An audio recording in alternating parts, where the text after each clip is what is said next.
Corona virus खां बचण लाइ Iran खां वापसि ईंदड़ 50 खां वधीक ज़ाइरीन समेत मुख़्तलिफ़ इलाक़नि जे सवें ज़ाइरीन खे ॿिनि हफ़्तनि खां तफ़्तान बॉर्डर ते तरसायो वियो आहे। तफ़्तान बॉर्डर ते कैंपुनि में तरसल ज़ाइरीन यारून लुंडवासी, ग़ुलाम मुर्तज़ा लुंड, ग़ुलाम शबीर लुंड, अलाइ वदायो, ज़ाहिद शाह ऐं ॿियनि वीडियो बयान वसीले अवामी आवाज़ टीवी खे ॿुधायो त कैंपुनि में रहण सां उन्हनि जी हालत इंतहाई ख़राब थी वई आहे। कारोबारी ऐं सिफ़ारिशी माण्हुनि खे बॉर्डर खां छॾियो वञे थो, पर हिते सवें माण्हू कैंपुनि में बेहाल थी विया आहिनि। हिते को इंतज़ाम थियल नाहे। हुननि हुकूमत खां मुतालबो कयो आहे त खेनि जल्द सिंध आंदो वञे। और हम गवर्नमेंट से ये अपील करते हैं कि जल्द से जल्द हमें अपने घरों की तरफ रवाना किया जाए।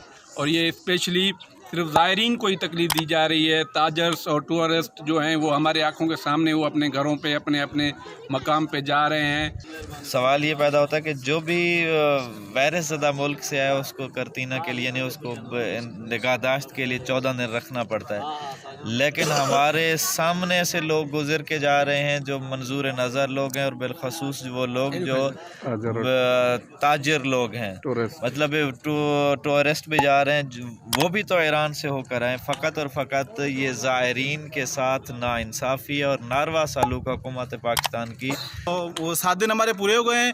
फिर रात हमें बताया गया है कि आपको 7 दिन और रखेंगे। ये सिंध हुकूमत की नाकस पॉलिसी है कि उसने 7 दिन हमारे बढ़ाए हैं। अभी उसने कहा कि 7 दिन आपको और यहाँ पे रखेंगे। हमारी गुजारिश है कि हमें जो है जल्द से जल्द अपने वतन अपने घरों पे जल्द से जल्द रवाना किया जाए, ताकि हम अपने घरों को जा सकें।